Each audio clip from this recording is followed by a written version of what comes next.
চিকিৎসকরা বলছেন, টিকা কার্যক্রমের সুফল মিলতে শুরু করায় হামের পরিস্থিতি কিছুটা উন্নতির দিকে। তবে এখনও আসছে হামের নতুন রোগী, যার মধ্যে বেশিরভাগই আসছেন হাম পরবর্তী জটিলতা নিয়ে। রাজধানীর দুটি হাসপাতাল ঘুরে মিলেছে এই চিত্র। তবে ঢাকার বাইরে এখনও শিশুরা আক্রান্ত হচ্ছে হামে। হামে আক্রান্ত ছোট্ট সন্তানকে নিয়ে মায়ের আহাজারি যেন থামছেই না। চিকিৎসক বলেছেন দ্রুতই নিতে হবে আইসিইউতে। এমন আতঙ্ক আর অসহায়ত্বের মুহূর্তে মায়ের চোখের পানি যেন হাজারো না বলা আর্তনাদের ভাষা হয়ে উঠেছে। বলছে অবস্থা বেশি ভালো না, আইসিইউতে ভর্তি করা লাগতে পারে।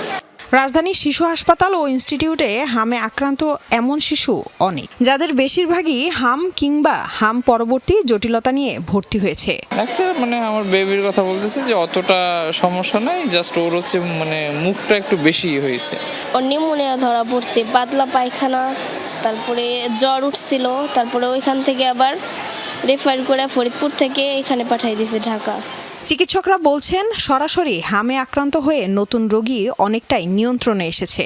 হামের প্রকোপটা আগের তুলনায় অবশ্যই কমেছে, তবে এখনও অল্প অল্প যে রোগীগুলো আসছে, যেগুলি খুব খারাপ রোগী, মারাত্মক সিরিয়াস রোগীগুলি আসলে আমাদের এখানে আসছে, ভর্তি হচ্ছে। ভ্যাকসিনের যে রেজাল্টটা, ইফেক্টটা তো এখনই সাথে সাথে পাওয়া যাবে না।